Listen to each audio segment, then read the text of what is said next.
Hi hello friends, இன்னைக்கு நான் சாம்பார் கலக்கி போட போகிறேன். முட்டையை வச்சு வாங்க எப்படி போடலாம் பார்க்கலாம். முட்டையை ஃபஸ்ட்டு உடச்சி ஊற்றிக்கணும். அதுக்கப்புறம் இன்றைக்கி நான் நேற்றுக்கு ஒரு வீடியோ போட்டிருந்தேன், அதை யாராவது பார்க்கலன்னா பார்த்துருங்க. அடுத்து என்ன பண்ணணும்னா அதுக்கப்புறம் சாம்பார் ஊற்றணும். முக்கியமான ஐட்டம் அதானே, சாம்பாரை ஃபஸ்ட்டு ஊற்றிக்கலாம். சாம்பாரை ஊற்றிக்கிட்டு அதுக்கப்புறம் சாம்பார் நீங்கள் ரொம்ப காய்கறிலாம் எடுக்கக்கூடாது. காய்கறி எடுக்காமல் சாதாரண சாம்பார் மட்டும் கொஞ்சம் அதோட கொஞ்சம் நிறைய ஊற்றினாலும் ஒன்றும் இல்லை, ஊற்றிக்கலாம். ஊற்றிட்டு அதுக்கப்புறம் நம்ம வெங்காயம் போடணும்ல, அந்த வெங்காயத்தை எடுத்து போட்டுடணும்.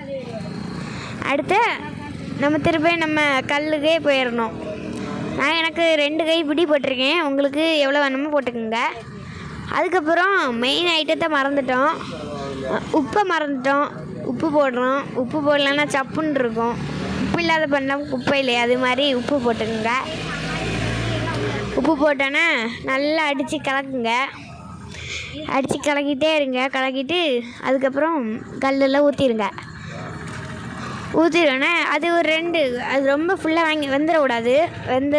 வெந்துட்டுனா அது நல்லா இருக்காது. ஃபுல்லாக வேகாமல் கொஞ்ச நேரம் வேக விட்டுட்டு டக்குன்னு எடுத்துருங்க. பிளேட்டை பக்கத்துலேயே வச்சுக்கோங்க, இல்லை கருவிடும். பிளேட்டை நான் பக்கத்துலேயே வைக்காம தான் எனக்கு கொஞ்சம் வித்தியாசமாக இருந்துட்டு. உங்கள் வீட்டில் பிளேட்டை பக்கத்தில் வச்சுக்கிட்டு பண்ணுங்கள், இல்லைன்னா அவ்வளோதான். ஆம்லேட் கலக்கியோட கதை முடிஞ்சிடும். அடுத்து நீ சாப்பிட்ற உங்கள் கதையும் முடிஞ்சிடும். அடுத்த பிளேட்டை எப்படியாவது எடுத்துகிட்டு வரணும். அது கருவிட்டே இருக்குது. எப்போ அது கருவி தீ எரியுதுன்னு தெரியல. கல் வேறு ரொம்ப ஹீட்டாக இருக்குது. சரி, 8 வந்தாச்சு. இப்போ அப்படியே அலேக்காக எடுத்து பிளேட்டில் போட்டு அடுத்து என்ன வேலைன்னா சாப்பிட்ற வேலை.